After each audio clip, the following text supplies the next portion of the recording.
వేదికకు అధ్యక్షత వహిస్తున్నటువంటి పెద్దలు డాక్టర్ పసునూరి రవీందర్ గారు, అదేవిధంగా ఈ సమావేశానికి ముఖ్య అతిథిగా విచ్చేసినటువంటి ప్రముఖ పాట రచయిత మౌనశ్రీ మల్లిక్ గారు, అదేవిధంగా ఈ చర్చలో పాల్గొనడానికి విచ్చేసిన నాతో పాటు ఈ వేదికను పంచుకుంటున్న పెద్దలందరికీ పేరు పేరున, వేదిక ముందు కూర్చున్నటువంటి పెద్దలు, చాలా పెద్దలు, వాళ్ళందరి ముందు నేను డిగ్రీ చదువుతున్న సమయంలో పాట పాడుకుంటూ తెలంగాణ వేదికలను పంచుకున్న అమ్మాయిని కాబట్టి నేను చాలా పెద్దలను ప్రస్తావిస్తున్నాను. వారందరికీ పేరు పేరున మరొకసారి ఉద్యమ వందనాలు తెలియజేస్తా ఉన్నాను. ఇంతకుముందే డాక్టర్ పసునూరి రవీందర్ అన్న చెప్పినట్టు నేను మహాత్మా గాంధీ విశ్వవిద్యాలయం తెలుగు శాఖలో అధ్యాపకురాలిగా పనిచేస్తా ఉన్నా. ఈ సందర్భంగా ఈ దశాబ్ద కాలంలో వచ్చినటువంటి పాటలు ఏమిటి అనే విషయాన్ని చెప్పే కంటే ముందు నేను కొన్ని విషయాలు ఈ చర్చలో ప్రస్తావించదలుచుకున్నాను. ఎన్నో సంవత్సరాల తరబడి ఈ తెలుగు నేల మీద ఆయా విశ్వవిద్యాలయాలలో, ప్రభుత్వ డిగ్రీ కళాశాలలలో తెలుగు శాఖ నడుస్తూ ఉంది. ఇందులో ప్రధానంగా తెలుగులో విభిన్న ప్రక్రియలు ఉంటాయి అనేటటువంటి విషయం మనందరికీ తెలిసింది. తెలుగు సాహిత్యం 11వ శతాబ్దం నుంచి మొదలు పెడితే నేటి వరకు కూడా ఉన్నటువంటి ఈ సాహిత్యాన్ని చెప్పే భిన్న ప్రక్రియలలో నిజంగా నా పాటకి చోటెక్కడా అనే ప్రశ్న నన్ను చాలా కలిసివేసింది. ఈ బాధలో నుండి నేను చదువుకొని పీజీ చదివిన తర్వాత ముఖ్యంగా తెలంగాణ ఉద్యమంలో భాగస్వామినై అరుణోదయ సాంస్కృతిక సమాఖ్యలో విమలక్క సారథ్యంలో పాటలు పాడుతూ తిరుగుతున్నటువంటి సందర్భంలో నిజంగా పాటలను ఇంత ఒట్టబట్టించుకున్న నేను ఈ పాటల మీద పరిశోధన చేస్తే ఇంకా సమాజానికి కొంత నా మెరుగైన సూచనలు ఏమైనా ఉంటే, ఆ సమాజం నుంచి నేను నేర్చుకోవలసిన విషయాలు ఏమైనా ఉంటే అందుకు నేను కృషి చేసిన దాన్ని అవుతానేమో అని భావించి నేను పరిశోధన వైపు వెళ్ళాను. ఇందులో ప్రధానంగా తెలంగాణ ఉద్యమంలో విరివిగా పాటలను అందించినటువంటి ఇంతకుముందే రవీందర్ అని చెప్పినట్టు వందల కొలది పాటలు అందించిన మిత్ర సాహిత్యం మీద, మిత్ర కవిత్వం సమగ్ర పరిశీలన అనే అంశం మీద నేను పరిశోధన చేశాను. ఇక్కడ తెలంగాణ యాసను, తెలంగాణ భాషను, తెలంగాణ సంస్కృతిని, తెలంగాణ ఆటపాటలను, ఈ తెలంగాణలో పురుడోసుకున్నటువంటి వివిధ ఉత్పత్తి కులాలలో ఉండేటి సాహిత్యాన్ని, కళలను అన్నింటినీ పట్టుకొని పాటలుగా మలిచినటువంటి విషయాలను పరిశోధన తెచ్చుకోవాలి అని చెప్పేసి నేను బాలసత్తు గంటల్లా మూతలేవిరా, సుప్రభాతమంటూ రోజు సోదాయేరా, కంటి నిండా పంట చూసి పొలి చెయ్యాలా, హోలంటూ బత్తి కాడ గొత్తెత్తరా, బతుకమ్మ మన బతుకు ఆటే గదరా, జాజరాడ జమగూడి పోదా పదరా అన్నారు. నిజంగానే నాకు కొద్దిగా గొప్ప ఈ కళలు, ఈ సాహిత్యము, నా ఊరిలో ఆడిపాడుతున్నటువంటి ఆటలు పాటలతో విడదీయరాని బద్ధం ఉంది. కానీ నేను ఒక 2 బిడ్డలకు జన్మనిచ్చాను. రేపు నా పిల్లలకి నేను ఏం చూపెట్టాలి? ఈ కళలను ఏడవెత్తికి పెట్టాలి, ఈ ఆటపాటలని నేను ఎక్కడ అందించాలి అనే బాధలో నుండి నిజంగా పాటల మీద పరిశోధన విరివిగా జరగాల్సిన అవసరం ఉంది అని మొదలుపడ్డ సందర్భాలు చాలా ఉన్నాయి. ఈ క్రమంలోనే గత 3 సంవత్సరాల క్రితం ఆయా విశ్వవిద్యాలయాలలో, ముఖ్యంగా ఉస్మానియా, మహాత్మా గాంధీ, పాలమూరు యూనివర్సిటీ లాంటి విశ్వవిద్యాలయాల్లో కొత్త సిలబస్ను రూపకల్పన చేశారు. ఈ రూపకల్పనలో భాగంగా పాట కవిత్వం అనేటటువంటి ఒక పేపర్ను పెట్టారు.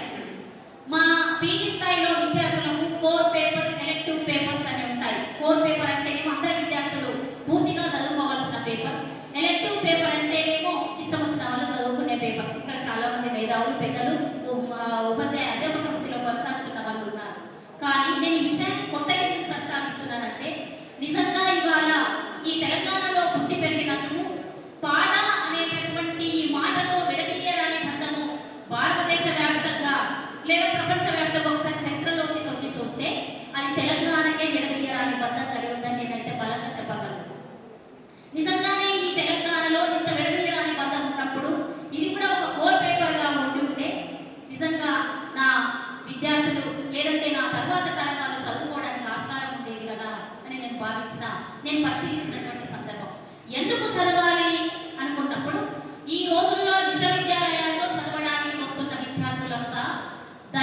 బహుజన గిరిజన వెనుకబడిన మైనారిటీ పేద మధ్య తరగతి కుటుంబం నుంచి వస్తున్నటువంటి విద్యార్థులే. ఈ విద్యార్థులకు నిజంగానే వాళ్ళ స్కిల్ డెవలప్మెంట్, స్కిల్ యూనివర్సిటీస్ లాంటి మాటల్ని మనం వింటూ ఉన్నాం. వీటి మీద సమగ్రంగా అవగాహన ఉండే అవకాశం ఉందో లేదో పెద్దలు మీరు ఒకసారి పరిశీలించాలి. కానీ తల్లి ఒడిలో పాలు తాగడం కోసం, గోరుముద్దలు తినడం కోసం ఆ తల్లి పడే యాతనను అర్థం చేసుకొని చందమామ పాటలు, బతుకుదెరువు పాటలు, ఇసురాయి పాటలు, దంపుడు పాటలు ఇవన్నీ వినుకుంటూ పుట్టి పెరిగిన పిల్లలకి నిజంగానే ఈ పాటను ఒక పేపర్గా పెడితే, ఒక సాహిత్య పేపర్గా అందిస్తే వాళ్ళు సమగ్రంగా కొంత సమాజాన్ని అర్థం చేసుకోవడానికి ఆస్కారం ఉంటుంది. ఎందుకు పెట్టాలి? ఈ రోజు సాహిత్యము సమాజము రెండు వేరు వేరు కాదు, ఈ రెండు ఒకటే అని మాట్లాడుకుంటున్నాం. మేధావులు రాసిన అనేక వ్యాస సంపుటాలలో నాలాంటి వాళ్ళని చదువుతూనే ఉంటాం. సమాజంలో ఉండేటటువంటి అనేక రుగ్మతలను, సమాజంలో ఉండేటటువంటి అనేక అసమానతలను, సమాజంలో ఉండేటటువంటి ఇంకా సుఖ దుఃఖాలను, ఇట్లాంటి వాటినన్నిటినీ కూడా సులువుగా అర్థం చేసుకోవడానికి పాట ఎంతో ఉపయోగపడుతుంది. అందుకని ఈ పాట పేపర్ని అట్లా పెడితే బాగుండేది. అయినా పర్వాలేదని చెప్పేసి వల్ల మేము కొద్దిమంది అయినా ఆ విద్యార్థులు చదివినా కనీసం వారు ఇంకొక 10 మందికి 20 మందికి చేర్చితే బాగుంటుందని నా భావన. అట్లా మేము మా విద్యార్థులకు బోధిస్తూనే ఉన్నాం. 10 సంవత్సరాల క్రితం నాటి సాహిత్యాన్ని కనుక మనం పరిశీలిస్తే, నేను 1990వ దశకంలో పుట్టి పెరిగిన సందర్భం. అప్పుడు పల్లెల్లో ఏ గుంట చూసినా, ఏ పిల్లోడి మాట విన్నా, నిజంగానే నేను పాలమూరు జిల్లా కొడంగల్ ప్రాంతం, కొడంగల్కు 5 కిలోమీటర్ల దూరంలో ఒక మారుమూల పల్లెలో పుట్టి పెరిగిన నా పల్లె మీద, నా పాలమూరు స్థితిగతుల మీద, కేవలం నా పాలమూరుకే పరిమితం కాకుండా మొత్తంగా తెలంగాణ మీద పాటను అలవోకగా ఆగినటువంటి గోరెటి వెంకన్న సాహిత్యాన్ని, ఆ పాటలను నేర్చుకొని పెరిగినటువంటి దాన్ని. పల్లె కన్నీరు పెడుతుందో కనిపించని కుట్రల. ఎందుకన్నారు? 90వ దశకం నాటికే పల్లె లేనిగా. సరే, కాస్తో కూస్తో అడపాదడప మార్పుల గ్రామాలలో ఉంది. ఇవాళ రంజాన్ సీజన్. పరుక శాపలకు కాలాలేసే తురుకల పూరలు యాడిపోయి, లారీలల్ల క్లీనర్లయ్యిన పెట్రోలు మురికిల మురికయ్యిండ్రా. తల్లి దూదు సేమియము దూరమైనారా సాయముల పూరలు. ఆ బేకరి కేపులో కలిదిరిందా పట్టణాలలో. హరిచంద్ర పద్య నాటక పంతులు హార్మోనియం చెదలు పట్టినది. యక్షగానము నేర్పే పంతులు ముప్పరి పనిలో తట్టబట్టినడు. యాచకులు మాపుడగా చల్లాడు మా పల్లెల నిలిసి, పాత బట్టలు గల్లిలమ్ముతుండ్రో పట్టణాలలో. పాట మొత్తం తోడుకుందండి. ఇట్లా రేలపుతల పుస్తకము ఎక్కడ ఏ పాట తిప్పేసినా అవన్నీ నేను బయటగా పాడిన సందర్భాలు. నిజంగా ఇట్లాంటి పాటని వాళ్ళ దశాబ్ది కాలం గురించి మాట్లాడమంటున్నారు కదా, ఏమైపోయినాయి? ఎందుకు మాట్లాడుకోవడం లేదు? పాట ఎంత ప్రభావితం చేసింది నా పల్లెని. వాళ్ళ నేను పాటలో అలంకారికత, పాటలో విమర్శనాత్మకత, పాటలో భావ వ్యక్తీకరణ, భావాత్మకత ఇవన్నీ నేను పిల్లలకి మలిచి చెబుతున్నప్పుడు ఈ పాటలన్నీ ఉదాహరణగా చూపిస్తాను. తెలంగాణ పల్లె ఎట్లుంటుంది? తెలంగాణను అర్థం చేసుకోవాలంటే, నాకేటి సాలల్లా నా తెలంగాణ, నా తెలంగాణ, నవ్వేటి బతుకులు నా తెలంగాణ, నా తెలంగాణ, పారేటి నీళ్ళల్లా పానాదులల్లా, పూసేటి పువ్వుల్లా పూనాసలల్లా, కొంగు సాపిన నేల నా తెలంగాణ, నా తెలంగాణ, పాలు దాపిన తల్లి నా తెలంగాణ, నా తెలంగాణ. నిజంగానే తెలంగాణ తల్లి కొంగు సాపింది, తెలంగాణ తల్లి పాలు దాపింది, నాలాంటి వాళ్ళ కడుపు నింపింది, ఈ వేదిక మీద మాట్లాడడానికి నిలబెట్టింది. ఇట్లాంటి పాటలు వారిచ్చిన ప్రోత్సాహంతో, వారు చూపెట్టినటువంటి మార్గాన్ని పట్టుకొని, వారు అందించిన ఈ సాహిత్యాన్ని పట్టుకొని మళ్ళీ కొత్త తరం ఎంతో రాయాల్సిన అవసరం చాలా ఉంది. దశాబ్ది కాలంగా ప్రజా సమస్యల మీద పాటలను ఎక్కుపెట్టి రాసిన కవులెవరు అని అనుకుంటున్నప్పుడు వాటి మీద ఒకసారి నిజంగానే చర్చలోనికి దిగితే, అంబేద్కర్ లాంటి మహానుభావులను బోధి నీడలో కొలువైన మోముని, వీధి వీధిలోని బ్రతికే అవని. ఎంత తాత్విక గీతం! ఎక్కడి నుండి వస్తుంది ఈ సాహిత్య సృజన? ఎక్కడి నుండి వస్తుంది ఈ పాట? ఆ జీవితాన్ని అనుభవిస్తే వస్తుంది.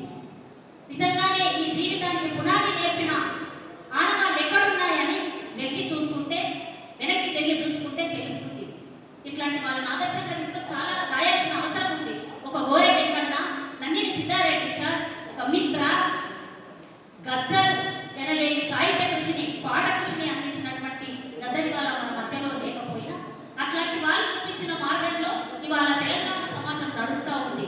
కానీ ఇవాళ ఇంకా వాళ్ళ మీదనే ఆధారపడి వారు ఏమిస్తారు ఈ సమాజానికి? ఈ 10 ఏళ్ల నుంచి ఎన్ని పాటలు రాసేవాడిని వేళ్ళ మీద లెక్కబెట్టుకొని కూర్చునే కంటే మనం ఎందుకు రాయలేకపోతున్నాం, మనం ఎందుకు పాట మీద విస్తృతంగా ప్రయత్నాలు చేయలేకపోతున్నాం అనే విమర్శను ఒకసారి ప్రశ్నించుకోవాల్సిందిగా నేను విన్నవించుకుంటున్నా. ఇంకా చెప్పాలి అని అంటే ఈ 10 ఏళ్ల కాలంలో ఉండేటటువంటి సామాజిక పరిస్థితుల మీద రీసెంట్గా మా వికారాబాద్ జిల్లాలో దామగుండాల ఒక ఇష్యూ జరిగింది.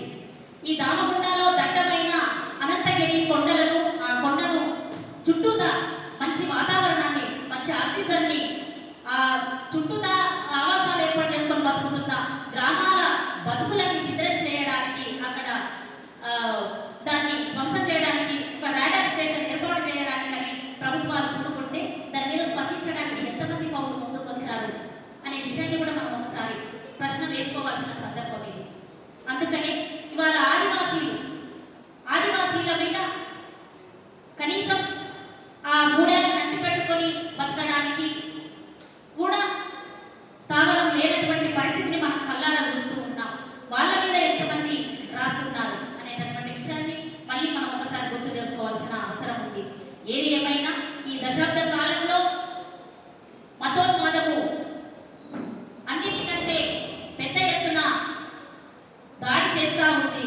అది కనబడకుండానే అందరి మెదళ్ళలోనికి చొచ్చుకొని వస్తుంది, ప్రతి ఇంటిలోనికి వస్తూ ఉంది. తినే తిండి మీద, కట్టే బట్ట మీద, నడిసే నడక మీద, ఇంట్లో మనం జరుపుకునే పండుగల మీద, ప్రతి వాటి మీద దాడి చేస్తూ ఉంది. అందుకని మిత్ర రాశాడు ఒక పాట, ఎవరు రాగో రక్షకులమంటూ వేస్తుండ్రు, పశువులను కాస్తార వాళ్ళు, గొడ్డు గోదాలనిస్తార వాళ్ళు, గడ్డి గాసాలనిస్తార వాళ్ళు, పాలు పితుకని వాళ్ళు, వెన్న చిలుకని వాళ్ళు, ఆ బాల గోపాలం అంటే ఎరుకని వాళ్ళు, మృత పశువు శవమెట్లో చూసి ఆడని వాళ్ళు, బీరాలు పలికేటి వీధి రౌడీగాళ్ళు, ఎవరు నాకో రక్షకులమంటూ వేస్తుండ్రు, పశువులను కాస్తార వాళ్ళు, గడ్డిగా సాలనిస్తార వాళ్ళు, నిజంగానే ఈ తిండి మీద తినకూడదు అనేటటువంటి దాడి జరుగుతున్నటువంటి సందర్భంలో ఇట్లా పాట రాయడం మనం అందరం ఆలోచించదగ్గ విషయం.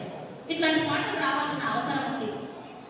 పోషమ్మ మైషమ్మ గ్రామ పోలేరమ్మ, వాగొస్తే గంగమ్మ, వనంలో సారమ్మ, సిప్పి పూల నడమ గౌరమ్మరా, ఆడబిడ్డల జాడ బతుకమ్మరా అని అంటాడు అదే మిత్ర. అంతేకాదు ఇంటికొకటి స్వాదేశమయ్యమంటే నా పల్లెల్లోన, ఇడుపు దేవరాలు నిలబట్టినవిరో ఈ దేశంలోన అని ఆనాడే చెప్పారు. 1990 కంటే ముందే విన్నాం. కానీ ఇవాళ మళ్ళీ ఆ మాటల్ని చర్చించుకోవాల్సిన అవసరం ఉంది. నిజంగా మా ప్రయత్నంగా ఈ దశాబ్ద కాలంలో ఉన్నటువంటి పరిస్థితులను అంతకంటే ముందున్న పరిస్థితులను నాకు దొరికిన ఒక అరుదైన అవకాశాన్ని వినియోగించుకొని ప్రతి సంవత్సరం 100 మంది విద్యార్థులకు ఈ విషయాన్ని పాట చేసేటటువంటి కృషిని ఈ సమాజానికి సాహిత్యంగా ఒక ప్రక్రియగా ఇవాళ తన మనుగడను నిలబెట్టుకోవడానికి చేస్తున్న పాట ప్రయత్నాన్ని చెప్పే క్రమంలో నేను నిజంగా ఒక రకంగా మీలో నుండి పుట్టి పెరిగిన ఒక బిడ్డగా ఇది నాకు చేతనైన పనిగా నేను చేస్తున్నాను. కానీ ఇంకా మన ఇరుగు పొరుగు వారిని అందరినీ కూడా ఈ పాటల్ని పాడమని, కనీసం ప్రజలకు ఉపయోగపడే పాటల్ని వినమని ప్రోత్సహించాల్సిన సందర్భం ఇది. ఎవరో ఇంతకుముందు అన్న చెప్పినట్టు బొంబాయి పాటను ప్రతి పల్లెల్లో శ్రమలు పంచుకోవడానికి పుట్టిన పాటను వక్రీకరించి ఇవాళ యూట్యూబ్లకే పరిమితమై ఎన్ని వ్యూస్ వస్తున్నాయి, ఎంతమందికి అది ఎంటర్టైన్గా మిగులుతుంది, లేదంటే పెళ్లి రకరకాల వేడుకల్లో డీజేకు ఎంత ఎక్కువ డీజే సౌండ్ ఉంటే ఉపయోగపడుతుంది అనడానికే పరిమితం అవుతున్నాం. కానీ నిజంగా ఈ పాట ప్రజల బతుకుల్లోనికి వెళ్తుందా, వాళ్ళని ఒకసారి ఆలోచింపజేస్తుందా అనే దిశగా ఈ ఆలోచనలు కొత్తపడుతున్నాయి. వాటిని మళ్ళీ మనం పునరాలోచించుకోవాల్సిన అవసరం ఉందని తెలియజేస్తూ ఈ అవకాశం ఇచ్చినటువంటి పెద్దలకు, అధ్యక్షుల వారికి, నిర్వాహకులందరికీ ధన్యవాదాలు తెలియజేస్తూ సెలవు.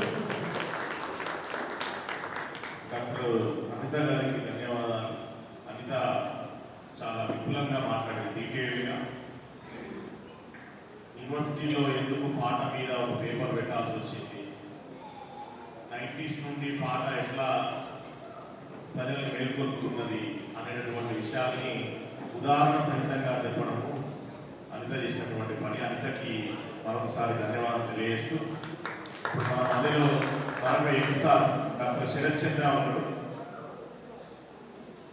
తిరునగరి శరత్ చంద్రని మాట్లాడవలసిందిగా ఆహ్వానిస్తా ఉన్నాడు.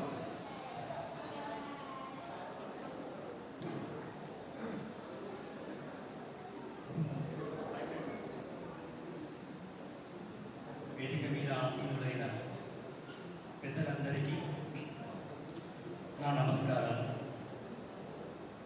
పాట నాడిని పట్టుకున్న, పాట వాడిని ముట్టుకున్న, పాట వేడిని తట్టుకున్న, ముందు కూర్చున్న గీత రచయితలైన పెద్దలందరికీ నా పాదాభివందనం. తెలంగాణ ఈ 10 ఏళ్ల కాలంలో పాట, సినిమా పాట అనే ఈ 2 విషయాల గురించి మాట్లాడుకుంటే, పాట ఒక పల్లెగా, ఒక పల్లెలోని సంస్కృతిని, జీవన విధానాన్ని, తెలంగాణ సొబగును, తెలంగాణ పౌరుషాన్ని, తెలంగాణ శౌర్యాన్ని తెలియజేస్తూ వివరిస్తూ వచ్చిన పాటలు ఉన్నాయి. వసంతమంత కోమలంగా, మృదువుగా, తెలంగాణలో తంగియడు పువ్వంత మృదువుగా ఎదను తాగుతూ పరవశింపజేసిన పాటలు ఉన్నాయి. ఇలా ఉద్యమ పాటలో మనల్ని ముందుకు నడిపిన పాటలు ఉన్నాయి. ఇలా ఎన్నో రకాల పాటలు వస్తు వైవిధ్యపరంగా వచ్చాయి. ప్రతి పాట ప్రత్యేకమైతే, ప్రతి పాట సాహిత్యపు విలువలతో ఉన్నది. సాహిత్యపు విలువలు లేని పాటలు కూడా వచ్చాయని చెప్పవచ్చు. అయితే తెలంగాణ ఈ దశాబ్ది కాలంలో వచ్చినటువంటి పాటల్ని గమనించినట్లయితే, నేను చిన్నప్పటి నుంచి పాటలు ముట్టుకున్నాను అనడానికి కారణం, పాటలో సాహిత్యమేమి ఉండదన్నటువంటి ఒక మీమాంస, ఒక ప్రశ్న. ఆ ప్రశ్నకు తగ్గ సమాధానంగా పాట కవిత్వంలో ఒక భాగం, కవిత్వం ఒక ప్రక్రియ అయితే పాట అందులో ఒక రూపం. పాటలో కవిత్వం పాలు ఏమి తక్కువగా లేదు. పాటకున్నటువంటి ఆ నాడి, పాటకున్నటువంటి ఆ వేడి ప్రత్యేకమైంది అని చెప్పడానికి నేను పాటను పరిశోధనగా ఎంచుకొని ఆ తర్వాత పాట రచన మీద దృష్టి పెట్టాను. అలా పెట్టిన క్రమంలో తెలంగాణలో పాటలు రాసిన కవులు తక్కువ, తెలంగాణలో కవుల సంఖ్య లేదు అన్నటువంటి అప్పటి ప్రశ్నలాన తెలంగాణలో పాటలు, అందున సినిమా పాటలు రాసిన కవులు తక్కువ అన్నటువంటి ప్రశ్న వచ్చింది. దాదాపు ఇప్పటికి నేటికి కాసర్ల శ్యామ్ వరకు, పసులూరి రవీంద్రన్న వరకు 104 మంది సినిమా పాటల రచయితలు ఉన్నారు. ఒకరు కాదు, ఇద్దరు కాదు, 104 మంది సినిమా పాటల రచయితలు ఉన్నారు. చందాల కేశవదాసు నుంచి పసులూరి రవీంద్రన్న వరకు, మౌనశ్రీ మల్లికన్న వరకు 104 మంది సినీ గేయ రచయితలు ఉన్నారు. అంటే ఒక తెలంగాణ పాట, ఒక తెలంగాణ సినిమా పాట అది ఎంతగా దశ దిశగా వ్యాపించిందో చెప్పడానికి ఇది ఒక మెచ్చుకున్న. ఈ దశాబ్ది కాలంలోనే చూస్తే తెలంగాణ నేల గొప్పతనాన్ని, తెలంగాణ నేల ప్రత్యేకతను చాటుతూ నందిని సిద్ధారెడ్డి గారు రాసినటువంటి పాటల్ని ప్రత్యేకంగా తీసుకోవచ్చు. ఇందులో భాగంగా నాగేటి సాలల్ల నా తెలంగాణ, నవ్వేటి బతుకుళ్ళ నా తెలంగాణ అని రాశారు ఆయన. ఈ పాట ప్రత్యేకత ఏమిటంటే, ఈ పాటలో తెలంగాణ యొక్క మూలాలు, తెలంగాణ సంస్కృతి, తెలంగాణ జీవన విధానం, తెలంగాణ నడవడి, తెలంగాణ నుడిగుడి అన్ని కనిపిస్తాయి. ఈ పాటతోనే మొదటి పాటతోనే నందిని పొందిన నందిని సిద్ధారెడ్డి గారు మన తెలంగాణ సినీ గేయ శిఖరాన మకుటాయమానంగా నిలబడ్డారు. మొదటి పాటతోనే వారికి నంది బహుమతి వచ్చింది. పూసిన పున్నమి వెన్నెల మేన తెలంగాణ వీణ, వాసిక చరితల వెలుగొందిన గత వైభవాల కోన అంటూ తెలంగాణ ప్రత్యేకతను, తెలంగాణ జాతి చరిత్రను నలుదిక్కుల వ్యాపించిన తెలంగాణ సౌభాగ్యాన్ని ఒక చతురస్ర గతిలో గోరేటి వెంకన్న గారు తప్ప ఇంకొక కవి రాయగాడంటే అది అసాధ్యమని అంటారు. ఆ అసాధ్యాన్ని సుసాధ్యం చేసినటువంటి కవి గోరేటి వెంకన్న గారు. ఇలా చెప్పుకుంటూ పోతే ఎన్నో. మన మౌనశ్రీ మల్లికన్న ఆయన పేరులో మౌనం ఉంది, కానీ ఆ మౌనం జోల పాడదు, జ్వాల రేపుతుంది. ప్రతి మనిషిలో నిద్రించి ఉన్నటువంటి లోపలి మనిషిని చూడమని ఆయన ఇటీవల రాసినటువంటి పాట. తిరిగి చూడు తిరుగుతున్న భూమిని, కలిసి చూడు మనిషిలోని మనిషిని అంటారు. మనిషి లోపలి మనిషిని చూడమన్నటువంటి మనిషి మన తెలంగాణ సినీ కవి మౌనశ్రీ మల్లిక్ గారు. అంతేకాకుండా తెలంగాణ పాట మెలకువలు కొంతవరకు తెలిసిన నేను తెలంగాణ సినీ గేయ రచనకు నేను ఒక అడుగు వేసి సినిమాలో దాదాపు ఒక 50 పాటల వరకు రాశాను. పాట రాయడం వేరు, సినిమా పాట రాయడం వేరు. పాట రాయడానికి కొన్ని లక్షణాలు ఉంటాయి, సినిమా పాట రాయడానికి కొన్ని నిబంధనలు ఉంటాయి. అది తప్పదు. ఆ విషయం నందిని సిద్ధారెడ్డి గారికి తెలుసు, గోరెడ్డి వెంకన్న గారికి తెలుసు, మౌనశ్రీ మల్లికన్నకి తెలుసు, రవీంద్రనికి తెలుసు. అలా ఒక ప్రబోధాత్మకమైన గీతం రాయడం, నేను రాసినటువంటి పాట కొన్ని పంక్తులు చెప్పి ముగిస్తాను. పాట రాసేటప్పుడు బాణి ముఖ్యం. నాకు ఇచ్చినటువంటి బాణి తనాన నాన్న నాన్న నాన్న నాన్న నాన్న తనాన నాన్న నాన్న నాన్న నాన్న నాన్న అన్నారు. ఈ బాణీలోనే వాళ్ళు ఇచ్చినటువంటి సందర్భానికి తగ్గట్టుగా సన్నివేశానికి అనుగుణంగా పాట రాయాలి. నేను ఎత్తుకున్నటువంటి పల్లవి మొత్తం జగనం. తనాన నాన్న నాన్న నాన్న నాన్న నాన్న సవాలు నిన్ను తాకి చుట్టుముట్టే చూడరా, సయంటు దూసుకొచ్చి సాగరాన్ని ఈదరా, నిజాన్ని నిద్రలేపి గుండె దమ్ము చూపరా, పిశాచి కుక్కలెన్ని ఉన్న చించి వెయ్యరా అంటూ ఇలా సాగిపోతున్న పాట. చివరి చరణంలో విసురుతున్న కరకు కత్తి కరిగిపోనిరా, విసురుతున్న కరకు కత్తి కరిగిపోనిరా, ముసురుతున్న విసుగు మబ్బు తొలగిపోనిరా, చెమట చుక్క రాత మార్చి నడుపుతుందిరా, తిరుగులేని చరిత నువ్వు తిరగరాయరా, శిలలు పగిలి సెగలు రగిలి మీదికొచ్చిన సుడులు తిరిగి పొగలు వదిలి మృత్యు వల్లెరా, గమ్యం చేరే ఆశయానివై దుమ్మే లేపరా రెచ్చిపోరా. ఇది సినిమా కోసం రాసిన, ఇది ఈనాటి యువతరానికి జనానికి అందరికీ వర్తించేలా రాయాల్సి వచ్చింది. పాట గురించి మాట అంటే ఎన్నో ఉన్నాయి. పాట గురించి కొంతవరకు మాట్లాడుకోవడం మాత్రం మనం చేయగలం. మూటలు విప్పితే ఎన్ని మాటలైనా మాట్లాడుకోవచ్చు. కాబట్టి సమయాన్ని దృష్టిలో పెట్టుకొని ఇతరుల సమయాన్ని దొంగిలించేటువంటి ఆ ద్రోహం నేను చేయలేక, దొంగ నమ్మలేక చాలా మంచి బాలుడివి. ఎవరి మనసు నొప్పించకుండా, ఇతరుల సమయాన్ని దొంగిలించకుండా ముగించినందుకు నీకు ధన్యవాదాలు. షరతులో నాకు బాగా నచ్చిన విషయం ఏంటంటే, ఆయన పాడలేకపోయినా సరే, మా సిద్ధారెడ్డి సార్ పాడలేకపోవచ్చు కానీ చాలా స్పష్టంగా విషయాన్ని చెప్పడంతో మాత్రం తమకు పాట బాగా గొప్పగా చెప్తాడు. అది కూడా ఒక అద్భుతమైన కళ వాస్తవం. ఆయన విశ్లేషణలో ఆ తప్పు ఉన్నది. మన మధ్యలో ఇంకొక వాగ్గేయకారుడు జనేయుడు కవి యాకూబ్ సార్ ఆర్ట్స్ కాలేజీలో ఎంత బెంచ్లో కూర్చొని ఒక పాట రాసిండు. ఆయన రాసిన తర్వాత 20 ఏళ్ళకి మన నేను వచ్చిన ఎస్ఎఫ్ఐలో వచ్చి మన నేను ఆయన రాసిన పాట పాడుకోండి పెట్టినా. నన్ను ఒక రోజు అడుగుతున్నారు, నువ్వు ఎన్నిసార్లు పాట ఆ పాట అడుగుతున్నావు రోజు ఎందుకంటే అది నేను రాసిందేనా అని చెప్తుండే. సో అట్లా ఆయన కూడా మంచి, యాకూబ్ సార్ కూడా మంచి గాయకుడు, మంచి పాటగాడు. సో అంటే మాకు ఇక్కడ ప్రాబ్లం ఎక్కడ వస్తుందంటే, ఈ దిగ్గజాల మధ్య మా పాట గురించి మాట్లాడుకోవడం కష్టమవుతుంది. సిద్ధారెడ్డి సార్లు ఎక్కడ వదిలిపెట్టి మాట్లాడట్లేదు మా వాళ్ళు ఊరికే అట్లా పోతుంది. కానీ మీరు ఉంటే మంచిది కానీ అదే మిమ్మల్ని కోట్ చేయకుండా మీరు మాట్లాడలేదు ఏంటి అనిపిస్తాను నాకు.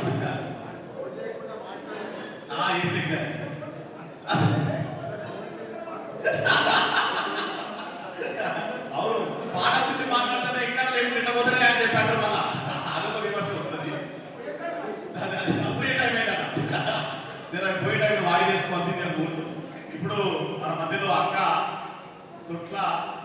లక్ష్మక్క ఉన్నది.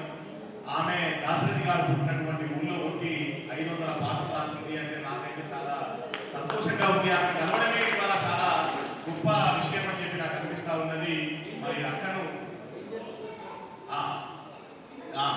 మీరు స్కూల్ టీచర్ పనిచేస్తున్నారు, అంగన్వాడీ టీచర్ పనిచేస్తారు, గట్టిగా సఫలు కూడా అంగన్వాడీ టీచర్గా పనిచేసుకుంటూ 2 పుస్తకాలు వేసి 500 పాటలు రాసింది అంటే ఏమో ఎవరు అంటున్నారు దాశరథి పుట్టిన ఊళ్ళో పుట్టిందంటే అట్నుండి ఏమన్నా కొంత ఆ ఇన్స్పిరేషన్ ఉండి ఉంటుంది అనేటటువంటి మాటలు దానికి వచ్చిండ్రు.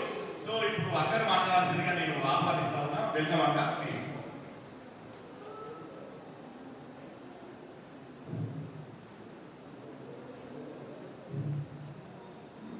సభకు నమస్కారం.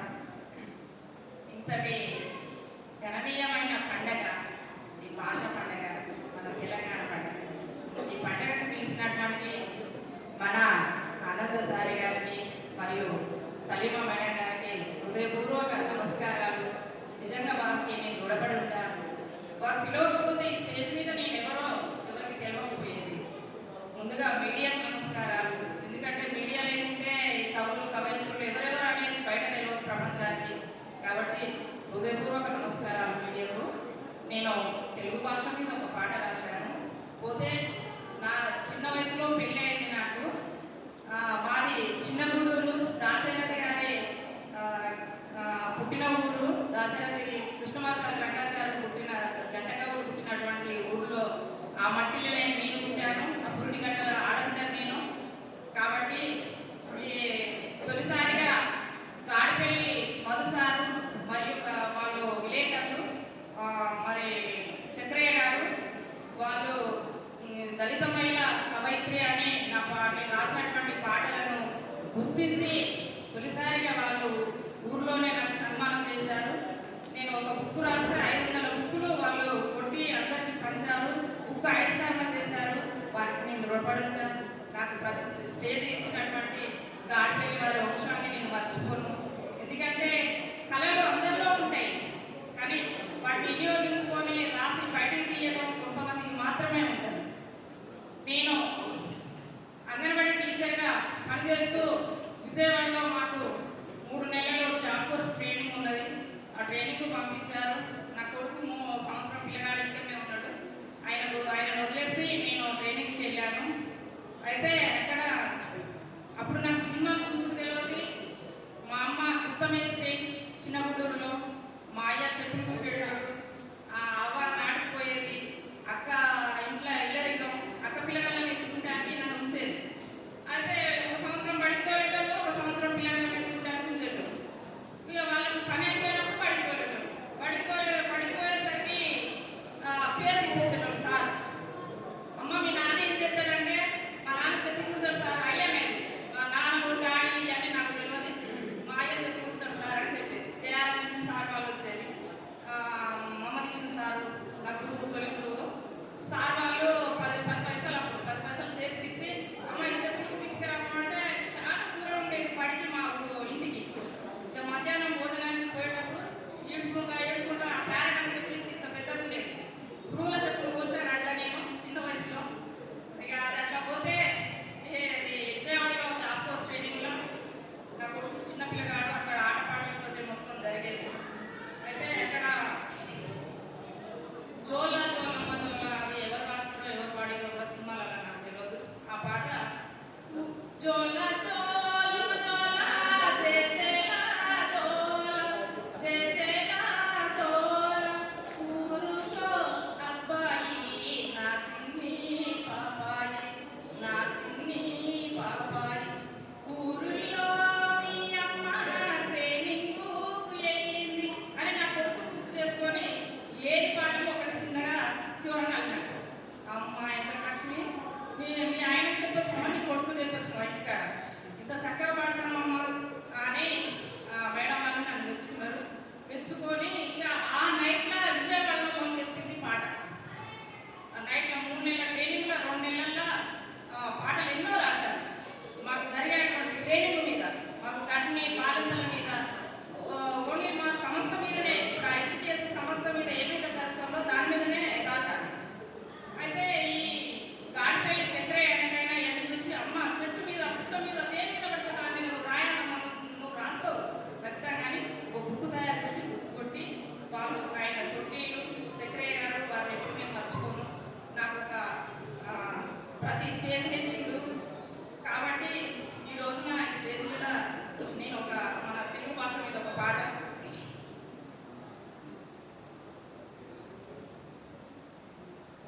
చుట్టూ చిన్నగూడూరు చుట్టూ ఇంతకుముందు తెలంగాణ 10 సంవత్సరాలు వచ్చిన తర్వాత అంతకుముందు తెలంగాణ రాకముందు మాకు బతుకమ్మ లేదు.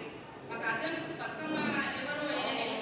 వాళ్ళు పెద్ద పెద్దలు ప్రేమస్ కోండలు ప్రాపణలు వాళ్ళందరూ వేసుకుంటే చెరువు కాడిని అక్కడ పోయి మా అమ్మతోటి పోయి నేను చూసేదాన్ని. వాళ్ళు కోలటం వేస్తుంటే వాళ్ళు పాటలు పాడుతుంటే వాళ్ళు పాటలు ఆడుతుంటే అట్లా అత్తగారింటికి వచ్చిన తర్వాత కోర్స్ పాడేదాన్ని. వాళ్ళందరూ పెద్ద పెద్ద పాటలు మన ఉయ్యాల పాటలు ఇట్లా పాడుతుంటే అట్లా నేను ఈ మన బతుకమ్మ వచ్చిన తర్వాత మన తెలంగాణ వచ్చిన తర్వాత ఇప్పుడు ఒకసారి మాట్లాడారు. మార్కెట్ వచ్చినారు చిన్నగూడూరు చుట్టూ జయారం సంపెల్లి కుక్కపల్లి చిల్లచెర్ల 500 మంది కోలాట బృందాన్ని తయారు చేసిన సొంతంగా పాటలు రాసి ఆ బృందాలను కోలాటం బతుకమ్మ పాటలు నేర్పిస్తూ ఇప్పటికీ నటిస్తున్నా నేను. సార్ ఇప్పుడు తెలుగు భాష గురించి నేను ఒక పాట రాశాను సార్. తెలుగు భాషే జీవితానికి వెలుగునిచ్చే వెన్నెల. తెలుగు భాషే జీవితానికి నీడనిచ్చే మల్లెరా. తప్పటడుగుల భాషరాది తల్లి నేర్పే పలుకురా. మా అయ్య నేర్పిన తెలుగురాది ఆదికే అది పాదురా. పురిటి నేల తెలుగు భాష పూర్వీకుల తెలుగురా. తల్లి పాల తెలుగు భాష నది తన్మదిరా దేవిరా. తల్లి పాల తెలుగు భాష అది తన్మదిరా దేవిరా. పల్లె తెలుగు భాష నాది విశ్వమందు వెలుగురా.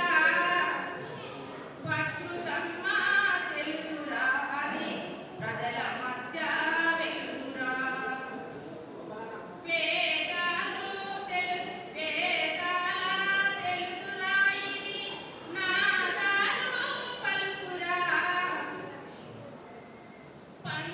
పంచామృతాలు పంచే పంచవన్నెల తెలుగురా. గొప్ప భాష తెలుగురా ఇది ప్రపంచాన వెలుగురా. త్రివేణి సంగమాల నదులు పలికే తెలుగు భాష. తెలుగు భాషే జీవితానికి వెలుగునిచ్చే వెన్నెల. తెలుగు భాషే జీవితానికి మల్లెనిచ్చే నీడరా. జ్ఞానమిచ్చే తెలుగురా ఇది గేయమైన తెలుగురా. గుంటితేనే తెలుగురా ఇది ఇంటి తెలుగు భాషరా. బంధమైన భాషరా ఇది అందమైన తెలుగురా. తేనె తీపిల భాషరా ఇది తెలంగాణ వెలుగురా. నా తొలి శ్వాస తెలుగురా. నా తుది శ్వాస తెలుగురా. నా తొలి శ్వాస తెలుగురా. నా తుది శ్వాస తెలుగురా. తెలుగు భాషే జీవితానికి వెలుగునిచ్చే వెన్నెల. తెలుగు భాషే జీవితానికి నీడనిచ్చే మల్లెరా.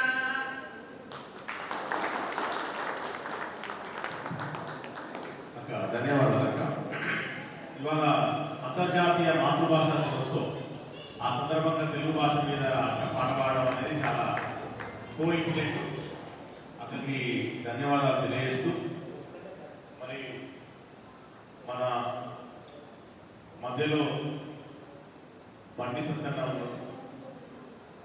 ఆర్టీసీ డిపార్ట్మెంట్లో పనిచేసి రిటైర్ అయ్యారు. ప్రజా ఉద్యమాల్లో అనేక పాటలు రాసిన, ముఖ్యంగా ముందే చెప్తున్నాం అనే ఒక పాటల క్యాసెట్ 98లో వచ్చినప్పుడు అందులో సత్యంగా రాసినటువంటి పాట చాలా ప్రాముఖ్యత వహించింది.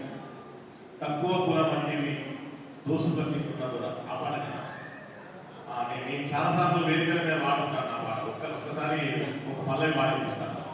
తక్కువ కులమంటివి దోసుక తింటున్నదురా నీ ఎక్కువ ఏమిటి బంగ్ల మీది బడాయురా తక్కువ కులమంటివి దోసుక తింటున్నదురా నీ ఎక్కువ ఏమిటి బంగ్ల మీది బడాయురా ఎండల్లో మంటరాళ్ళు పునాది నింపినోళ్ళము బట్టీల ఇటుక కాల్చి నీ బంగ్ల గట్టినోళ్ళం మా నెత్తురంతా ఉడిపి నీ బంగ్లకు రంగేస్తే కొత్తింట మీకు అక్కు కొసవాకిలి మా దిక్కు చల్ నీ మంటని వస్తువా దోసుక తింటున్నదోరా నీ ఇంటిలో ఉన్నదా బంగ్ల మీది బడాయిలోరా తక్కువ కులమంటివి దోసుక తింటున్నదోరా నీ ఎక్కువ ఏమిటి బంగ్ల మీది బడాయిలోరా దొడ్లన్నీ సాపు చేసి గడ్డిని కోసుకొచ్చి పాలిచ్చే ఆవులాకు ఎంత గడిగినాము గోలెముల కుదిది కలిపి కడుపార లాగిపించి పాలేమో పిండపోతే పాపాను దగురునట్టివి సాకిరెంత చేసినా దోసుక తింటున్నదొరా పాపమంటూ ఉండదా బంగ్ల మీది బడాయిదొరా మీ అవసరం ఉన్నప్పుడు మా అంటూ మాట రాదు ఆ కెర్లు తీరనంటే మీ కులం ముందుకొచ్చే ఈ కులం పేరుతోటి కుట్రాలు సాగనివ్వం